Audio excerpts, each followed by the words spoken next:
Hi guys.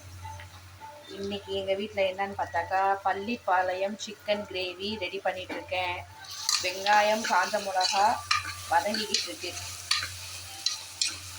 Chicken வந்து இப்படி கொஞ்சம் நம்ம எண்ணெய் போட்டு ஆல்ரெடி இப்போ நான் எதுவுமே சொல்ல தேவையில்லை, உங்கள் எல்லாருக்குமே சமையலை பற்றி தெரியும் சரிங்களா. இது வந்து சும்மா நாங்கள் வந்து இன்றைக்கி பள்ளிப்பாளையம் சிக்கன் வந்து பண்ணுறோம். உங்களுக்கு மெஷர்மெண்ட்லாம் உங்களுக்கே தெரியும், உங்கள் வீட்டுக்கு எவ்வளோ அளவு போடணும் அப்படின்றது. அது மாதிரி நம்ம இஷ்டம் சமையல் தான், நம்ம என்ன எப்படி போடுறோமோ அதுதான். இந்த பக்கம் பார்த்தீங்கன்னா நாங்கள் சால்னாக்காக ரெடி பண்ணிகிட்ருக்கேன் நைட்டுக்கு. ஏன்னா இதெல்லாம் வச்சாக்கா எங்கள் வீட்டில் பத்தாது. இது வந்து கிரேவி மாதிரி வந்துடும். இது நைட்டுக்கு சால்னா. மல்டி டேலண்ட்டு தான், அப்படி இருந்தால் தானே கொஞ்சம் நல்லா ஜாலியாக இருக்கும். ஆமாம் சரிங்களா. இது வந்து சால்னாக்கு நைட்டுக்கு. இது வந்து சிக்கன் கிரேவிக்கு ரெடி பண்ணிகிட்ருக்கேன்.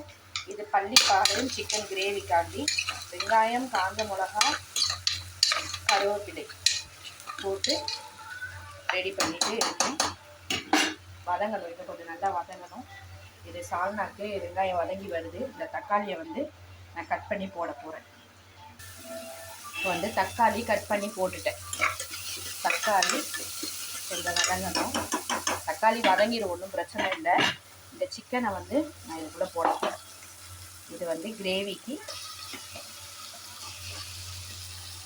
ஏன்னா இந்த வீடியோ பார்க்குற எல்லாருக்குமே வந்து என்னோட பயங்கர டேலண்ட்டு நீங்கள் தான். அதனால் நான் சொல்லவே தேவையில்லை, மெஷர்மெண்ட்லாம் தேவையில்லை. ஆல்ரெடி உங்களுக்கு எல்லாம் தெரியும், எவ்வளோ தக்காளி எவ்வளோ வெங்காயம் எப்படி போடணும்னு சொல்லிட்டு. ஆமாம், இன்றைக்கி எங்கள் வீட்டில் நாங்கள் கொஞ்சம் நல்லா சிக்கனு கேஎஃப்சி வேறு என் பசங்க கேட்டிருக்காங்க, இருக்கார். அதனால் இன்றைக்கி ஈவினிங் வந்து கேஎஃப்சி வீடியோ போடுவேன், ஓகேவா.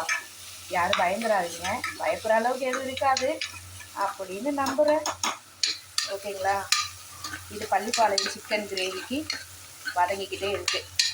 இதுக்கு வந்து தக்காளி வந்து நம்ம இஷ்டம்தான். தக்காளி ஆல்ரெடி இதுக்கு போட மாட்டாங்க. ஆனால் எங்கள் வீட்டில் வந்து என்னென்னா ரொம்ப ட்ரையாக தான் இருந்தால் பிடிக்காது.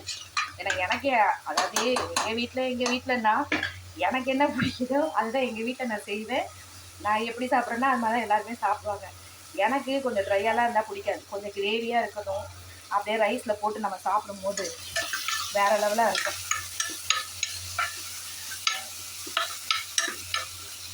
நமக்கு இந்த உலகத்தில் எது நிம்மதி தருதோ இல்லையோ, இந்த சாப்பிட்ற விஷயத்தில் கொஞ்சம் நமக்கு நிம்மதி தரும். ஏன்னா சாப்பிட்றது எல்லாருக்குமே பிடிக்கும், எனக்கு ரொம்ப பிடிக்கும். அதுக்காக தின்னி பண்டாரன்னு மட்டும் நினச்சிடாதீங்க, தின்னி பண்டாரம்லாம் இல்லை, பிடிக்கும் அவ்வளோதான், ஓகேங்களா. இப்போ வந்து இது வதங்கிக்கிட்டே இருக்குது. இதுலேயும் ஒரு சின்ன தக்காளி இந்த இதில் போட போகிறேன், ஏன்னா அப்போ தான் எனக்கு பிடிக்கும். ட்ரை ஆயிடுச்சுன்னா கட்டுப்படி ஆகாது மத்தியானம் சாப்பாட்டுக்கு. அதனால் வந்து நம்ம இப்படி போடலாம்.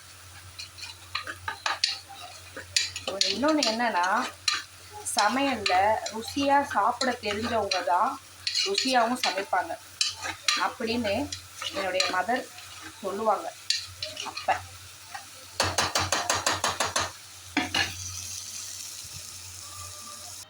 இப்போ என்னன்னா, நான் சமையல் வேலை பார்த்துட்ருக்கேன். அங்கே எங்கள் வீட்டில் பாருங்கள், ஒரு செம்ம சாங் ஒன்று போயிட்டுருக்கு. வாணி ஜெயராம் அவங்க வந்து அந்த பாட்டு பாடி கேட்குறோம்ல, அது சூப்பராக இருக்கும், கேளுங்க. எப்படி சூப்பராக இருக்கா. அப்படியே இந்த பக்கம் திரும்பினோன்னா சமையல் வேலை நடந்துட்டுருக்கு. Pallipalayam chicken gravy. வாவ், வெங்காயம் வதங்கிடுச்சுப்பா. அப்படியே என்ன பண்ண போகிறேன்னா, இந்த வெட்டி இருக்கிறேன் பார்த்தீங்களா தக்காளி, இதை கொஞ்சமாக சேர்க்க போகிறேன்.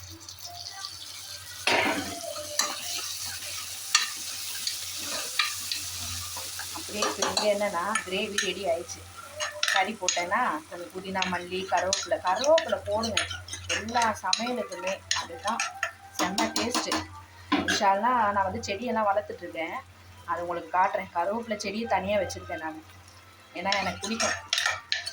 அதனால் வந்து விஷாலாம் அது வளரணும் அல்லாவுடைய இருவையில். ஆமாம், வளர்ந்துடும் சரிங்களா. இப்போ என்னென்னா, இப்போ நல்லா ஏன் வதக்க விட்றேன்னா, எங்கள் வீட்டில் எங்கள் இன்சார்ஜ் இருக்கான், அவனுக்கு இந்த ஆனியனே பிடிக்காது. அவன் வேறு முதலமைச்சர் ஆனால் அந்த ஆனியனை பேங்க் பண்ணிடுவேன்னு சொல்லிட்டு இருக்கான். அந்த அளவுக்கு இந்த ஆனியன் மேலே வெறுப்பாக இருக்கான். அது ஏன்னு எனக்கும் தெரியலை. அதனால் என்ன பண்ணுறேன்னா நல்லா வதங்க விட்டுருவேன். கரிஞ்சாலும் பரவாயில்லன்னு. ஆனால் கரிஞ்சாலும்னா ரொம்ப கறிய விடக்கூடாது. கொஞ்சம் நல்லா கரிஞ்ச ஒரு ஸ்டேஜில் வந்தாலும் அது ஒரு டேஸ்ட்டாக இருக்கும்.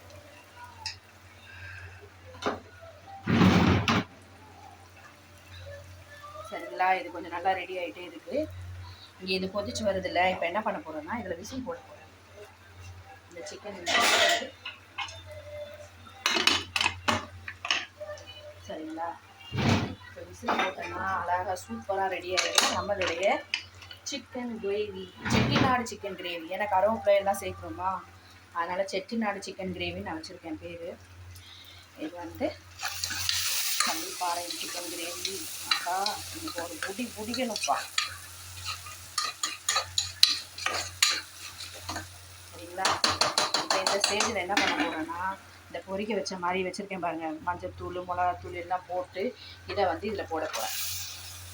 அவ்வளோ இந்த தண்ணியெல்லாம் ஊற்ற வேண்டாம். இப்போதைக்கு என்ன பண்ணணும், இப்போ இதிலையே தான் இதை வந்து இது பண்ணணும். எல்லாம் கொஞ்சம் ரெடி ஆகட்டும், நான் கொஞ்சம் கழிச்சு காட்டுறேன். இப்போ என்னென்னா இப்போ போட்டு நல்லா அதை வந்து வெங்காயம் தக்காளியோடு போட்டு கொஞ்சம் நேரம் அப்படியே என்ன பண்ணணும், தம்மில் போட்டுருங்க. கொஞ்சம் அப்படியே ஸ்லோவாகிட்டு அதுலேயே தான் அது ரெடி ஆகணும். இது விசில் வரப்போகுது. அப்படியே அங்கே பாருங்கள் என்ன சாங் ஓடுதுன்னு.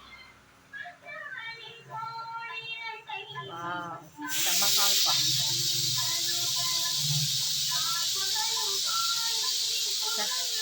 வேற லெவலுப்பா. ஜெயலலிதாவும் எம்ஜிஆரும். ஆஹா, எப்படி இப்படி பாட்டை கேட்டுக்கிட்டே இப்படி சமைச்சா எப்படி இருக்கும்? வேற லெவலாக வரும். அதுக்காக தொழுகாமல் ஓதாமலாம் இல்லைங்க. இப்போ தான் இவ்வளோ நேரம் 2 ஹவர் உட்காந்து ஓதி இருக்குது. நான் விசில் வந்துட்டு ஒரு விசில் வந்துருச்சு. சரி, இப்போ என்னன்னா வந்து ரசத்துக்கு தாளிக்க போகிறேங்க. ரசத்தை எப்படி தெரியுமா தாளிக்கணும்? எங்கள் அம்மா ஸ்டைல்லாம் வேறு லெவலு. அது டேஸ்ட்லாம் வேறு மாதிரி இருக்கும். இது என்னுடைய ஸ்டைலில் நான் சொல்கிறேன். இப்போ என்னென்னா கடுகு போட்டாச்சு. கடுகு போட்டு இப்போ வெடிச்சிட்டு இருக்குது. இப்போ நம்ம அரைச்சி வச்சுருக்கோம் பார்த்தீங்களா, இதை வந்து இந்த எண்ணெயில் போடணும். எண்ணெயில் போட்டு இப்போ பாருங்கள் வெடிக்குதா, கருவேப்பிலை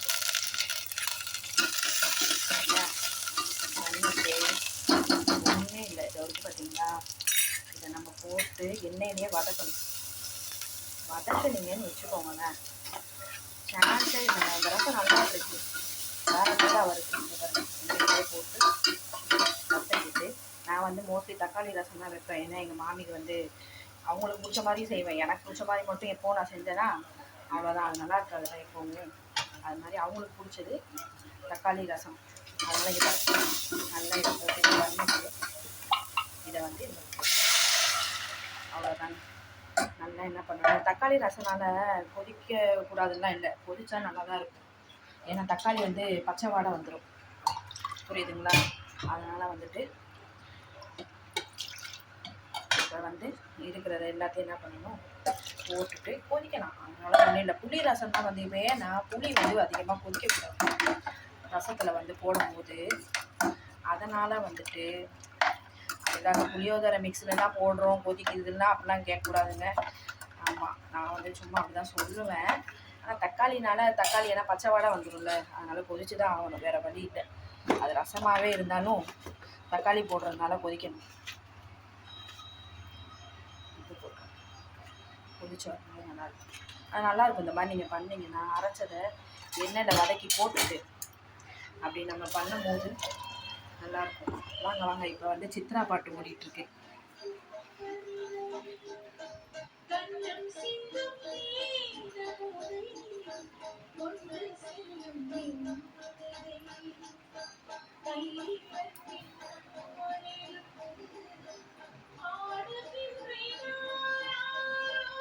எப்படி கேட்கறதுக்கு சூப்பராக இருக்கா? இதை தான் கேட்பேன் நான். நல்லாயிருக்கு. இப்போ இந்த மாதிரி கேட்குறது வந்து மைண்டுக்கு நல்லாயிருக்கு. பாருங்க கொதி வருது.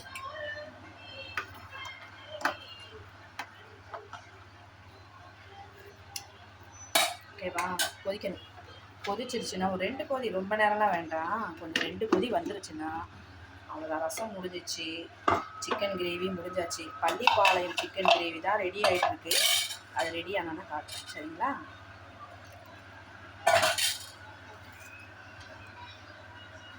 நாங்கள் இப்போ புதுசாக வீடியோ போடுறோங்க யூடியூப்பில். எல்லோரும் சப்ஸ்கிரைப் பண்ணுங்கள், லைக் பண்ணுங்கள், ஷேர் பண்ணுங்கள். அப்படியே மறக்காமல் அந்த பெல் ஐக்கானே கிளிக் பண்ணிடுங்க. இனிமேல் நிறைய வீடியோஸ் வரும் சரிங்களா. எனக்கு 2 பசங்க, 2 பையன்தான், இர்ஷாத், இர்ஃபான். ஆமாம், அவங்க படிச்சுட்டு இருக்காங்க 2 பேரும். என் ஹஸ்பண்ட், நான், எங்கள் மாமியார் இருக்காங்க எங்கள் வீட்டில். ஆமாம், இன்ட்ரடக்ஷன் கொடுத்தாச்சு. என்னை சப்ஸ்கிரைப் பண்ணிக்கோங்க. தொடர்ந்து என்னுடைய வீடியோக்கள் வரத்துக்கு நான் முடிஞ்ச அளவு ட்ரை பண்ணுறேன். கொஞ்சம் ஸ்டார்டிங்னால கொஞ்சம் வீடியோலாம் கொஞ்சம் அப்படி இப்படி தான் இருக்கும். யாரும் எதுவும் சொல்லாதீங்க, போக போக சரியாயிடுவேன். ரசம் கொதிக்க போகுது சரிங்களா. கொதிக்கட்டும். பள்ளிப்பாளையம் சிக்கன் கிரேவி ரெடி ஆகட்டும். ரெடி ஆகிட்டோன்னே காட்டுறேன். சரி, ஓகே. ஏங்க, பள்ளிப்பாளையம் சிக்கன் கிரேவியை பாருங்கங்க, சூப்பராக வந்திருக்கு. வேறு லெவல் தான் இன்றைக்கி. அவ்வளோதாங்க, முடிஞ்சு. லைட்டாக பெப்பர் போட்டேன். நீங்கள் உங்களுக்கு எப்படி பிடிக்குதோ அந்த மாதிரி நீங்கள் செய்யுங்க. நான் ஒரு ஸ்டைலில் செஞ்சுருக்கேன். ஆனால் இதுதான் பள்ளிப்பாளையம் சிக்கன் கிரேவி. தக்காளி மட்டும் சேர்க்கக்கூடாது, நான் கொஞ்சம் தக்காளி சேர்த்தேன் சரிங்களா. அவ்வளோதாங்க, ரொம்ப சூப்பராக முடிஞ்சிடுச்சு. இங்கே பாருங்கள், ரைஸ் ரெடி ஆகிடுச்சு எங்கள் வீட்டில். Chicken gravy, Pallipalayam chicken gravy ready ஆகிடுச்சு. மற்றபடிக்கு சால்னாவும் ரெடி ஆகிடுச்சு. ரசம் பாருங்கள் எப்படி சூப்பராக கொதிச்சிட்ருக்கு பாருங்கள். அவ்வளோதான், முடிஞ்சாச்சு. இதுவும் வச்சாச்சுங்க. அப்புறம் என்னென்னா, எங்கள் வீட்டில் ஒரு குட்டி மணி பிளான்ட் இருக்குது. இது பாருங்கள், என் ஃப்ரெண்டு எனக்கு கொடுத்தது. ஆமாம், சூப்பராக இருக்குது. குட்டி கடிக்கான பாருங்கள், 140 ஆயிடுச்சு. ஆமாம், அதனால் டைம் ஆயாச்சு. குட்டி குட்டி மேக்னெட் பார்த்துக்கோங்க, சூப்பராக இருக்கும். ஆமாம், இங்கேயும் வச்சுருக்கிறேன் நான். எப்படி பாருங்க, ரைஸு மூட்டை இருக்குது. தக்காளி விலை பயங்கரமாக போயிட்டுருக்குன்னு நினைக்கிறேன். ஷிப்பு இருக்குது, பார்த்துக்கோங்க. குட்டி செடி எடி இருக்குங்களா. அப்படியே இப்படி வந்தோன்னா இங்கேயும் ஒரு ஆரஞ்சு மூட்டை இருக்குது. இப்படி இருக்குது. ஒரு குட்டி கடிகாரம் இருக்குது பாருங்க. அப்படியே மணி பிளான்ட். இதுதான் என்னுடைய கிச்சன். இன்னும் இருக்குது, போக போக நான் காட்டுவேன். ஓகேங்களா. சரி, ஓகே காய்ஸ், அவ்வளோதான். என்னுடைய சமையல் முடிஞ்சிச்சு. கொஞ்சம் வேலைகள்லாம் இருக்குது, அதெல்லாம் முடிச்சுட்டு நாங்கள் சாப்பிட்டுட்டு எப்படி இருக்குன்னு சொல்லுவோம். கண்டிப்பாக நல்லாயிருக்கும், டேஸ்ட்டாக இருக்கும். ஓகே, பாய்.